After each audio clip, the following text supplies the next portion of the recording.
Donandap did not mention any names on the watch list. However, The Sun reports that a senior Nigerian immigration officer disclosed to his reporters that former presidential candidate of African Action Congress (AAC) and convener of Revolution Now movement Omoyele Sowore is on the government's watch list. Security agencies have identified and blocked bank accounts linked to the sponsors. Joining us this morning is the convener of Revolution Now movement Omoyele Sowore. Good morning, sir. Thank you for joining us. Thank you for bringing me. Thank you. Good All right. morning. In response to this, do you consider yourself at risk? Do you consider yourself one of the sponsors of the protests based on the allegations that have been touted here and there? Well, I have been on the watch list of Nigerian government since I was in the University of Lagos in I think I've been there since 1992. I found out when I was leaving Nigeria in 1999 that I've been on their watch list. So I don't know how many times they're going to put me on the watch list. But having said that, I'm very proud to be one of the privileged persons who is advocating for good governance in Nigeria. I did it against the military. I've done it against successive civilian regimes in Nigeria who have engaged in wanton corruption and destruction of Nigerian society. So I am glad that I got a honorable mention this time around again. Okay, just to confirm, they say that accounts have been blocked. Have any of your accounts been blocked? Well, they blocked the account of Take It Back movement, and we made it clear to as far as last week, the UBA accounts of Take It Back were blocked by the government through the UBA. So, and they have not reopened it. So I would imagine that that's what they're referring to, but that's a waste of time. Okay. Are you also familiar with anyone else who may have had their accounts blocked, and maybe seen as a sponsor of the protest? I'm not aware. I mean, if there's anybody in diaspora at this time that's funding or supporting this, I would imagine that they won't be worried about that. The nature of money has completely changed over the years. The banking system as we have it now is a central system of money transactions, but there's a lot of other ways, digital currencies that are in existence. So I keep saying that these guys live in the past. That's why they still do things the old way. So I don't know anybody else, but I want to say that the diasporans don't need anybody putting them on a watch list. They need to be given the right to vote, considering that they send over $50 billion to Nigeria every year. And we have no any other option than to let them vote and let them be part of the conversation that goes on in their home country. But I guess these guys don't know any better. Now, if you say that, you've said that you feel privileged that you've been given an honorable mention. For the longest time, what we've heard is that a number of people have said that the government has said that they do not know the face of the protesters and that the protest has been nameless and faceless. And now that they've asked for dialogue, is this something that you're open to? So walk us through the initial request when the government asked for people to send in their details for the leaders of this protest to identify themselves and send in details. Did you at any point, oblige the government to this request? And going forward, how do you perceive the negotiation will look like as one of the sponsors? I'm not part of those who are negotiating with the government. I want Nigerian people to know that I do not intend to be involved in any negotiations with the Nigerian government. We are still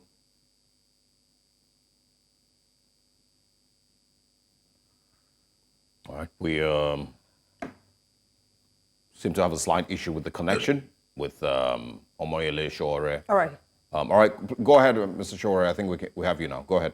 Yes. So we don't have any intention to get involved in any phony negotiation, so that tomorrow nobody comes around and said, "Oh, I was part of the people who is negotiating at the back end with the government." No, I'm not involved. I did not intend to be involved. End governance action is still going on as we speak. And the grand finale of the first 10 days will be on the 10th of August. So that's what we're working on right now. All right. Before we come to what the protest will look like from the 10th of August or what the effect might be, in an interview on Arise TV, Comrade Adamu Shomole was asked if he knew the protesters. He, of course, said the protest was faceless. He didn't know who the leaders and the sponsors of the protest were. And your name came up.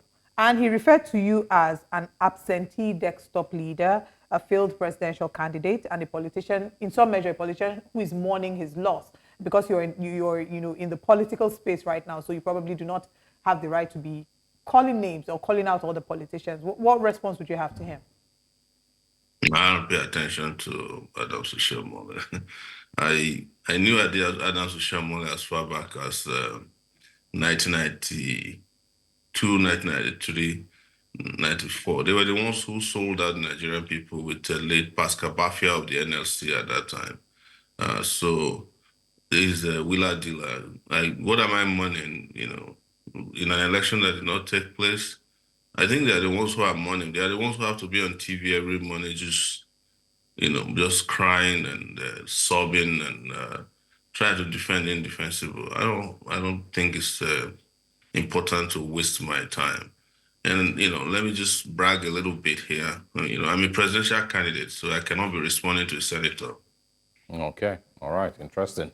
And you just spoke about the 10 days of the protest. So just share with us, what happens from day 10 if the response, I mean, I'm sure that you definitely saw the speech by Mr. President and the second one that was eventually then put down by Bayo Onanuga. But what happens from day 10 if the president's response, the Nigerian government's response, is still not satisfactory according to your standards and your demands? What happens from day 10? We are going to make that decision when we reach that point. So it's we have an internal democratic system and consultation that happens on a regular basis. And we will let Nigerian people know what happens next after day 10. But it's important to let you know now that they have not addressed any of the demands. And so after day 10, of course, this will be escalated further and bigger to get to the root of our problems.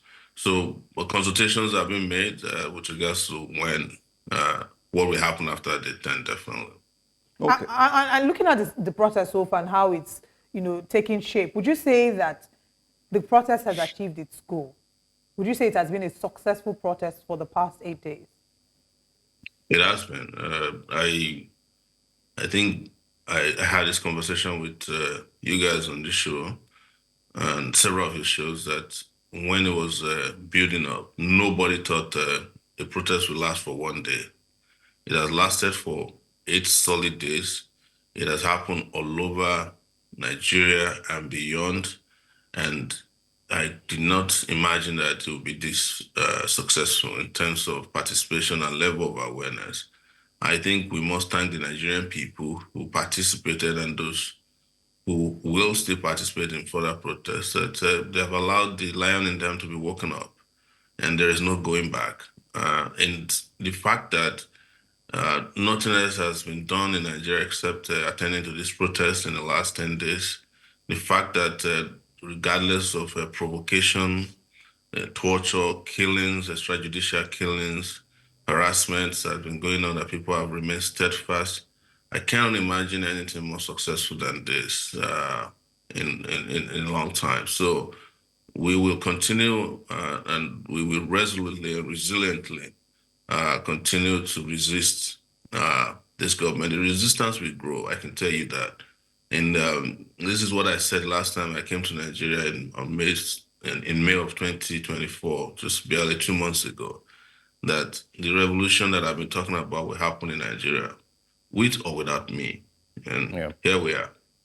All right, and there's also certain views that we've noticed in the last couple of days, which is that those who sponsored, those who supported, those who pushed for the protest should be held responsible for the loss of lives that have occurred across the country. Different news reports have 14, 17 different numbers, and of course even in northern Nigeria. And so what would your response be to those who say that you, as one of the supporters or sponsors of the protest, should be held responsible for the loss of lives and the destruction of property in different parts of the country as a result of the End Bad Governance protest?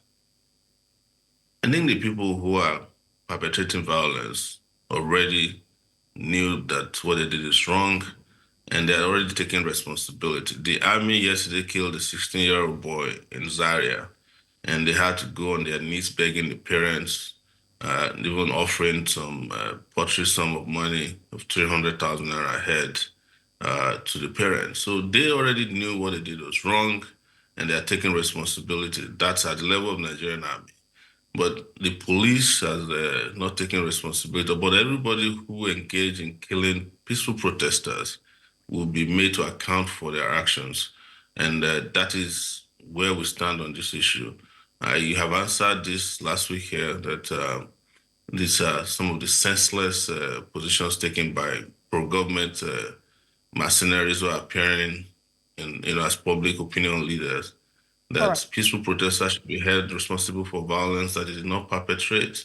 So, but this is not something that will go away anytime soon. If you have killed somebody, or you've engaged in killing somebody, or you've tried to cover up the killing of Nigerians who are peacefully protesting, you are responsible for their death, and you'll be held accountable and responsible for it.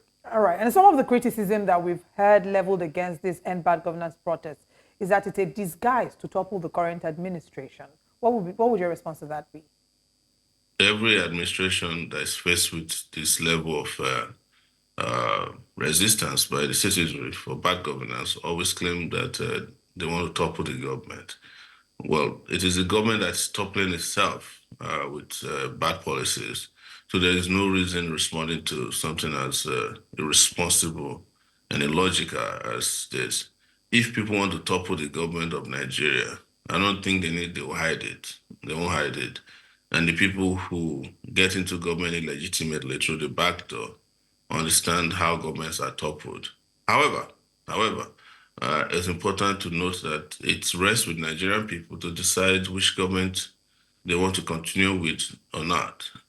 So I am not going to sit down here and say that if the government keeps killing people, keep killing them with bad policies or using force to annihilate the Nigerian people, that Nigerian people will keep watching them forever. No, that will not happen.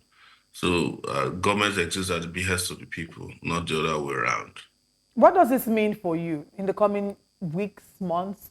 What does this mean for you and your future here in Nigeria? Now that if it's confirmed officially that you're on that watch list, and of course they had said that anyone who's on the watch list, as soon as they come into Nigeria, they'll be picked up. Do you fear for yourself? Would you be coming back to Nigeria anytime soon? Yes, I'll be back very soon. I promise. And they're at liberty to pick me up, to detain me as they did in 2019. But the focus should be the struggle. It shouldn't be about me. And I have dedicated my life to making Nigeria a better place, a better country, a better society. And I knew from day one that this could cost me a lot, and it has cost me a lot. And there's no going back now. It's too late. All right. Omoyele Sowore, thank you very much for joining us this morning and for sharing updates with us. We would, of course, wish you a great day ahead and look forward to speaking with you again. Thank you so much, and have a great day too. Thanks for bringing me. You as well. You as well.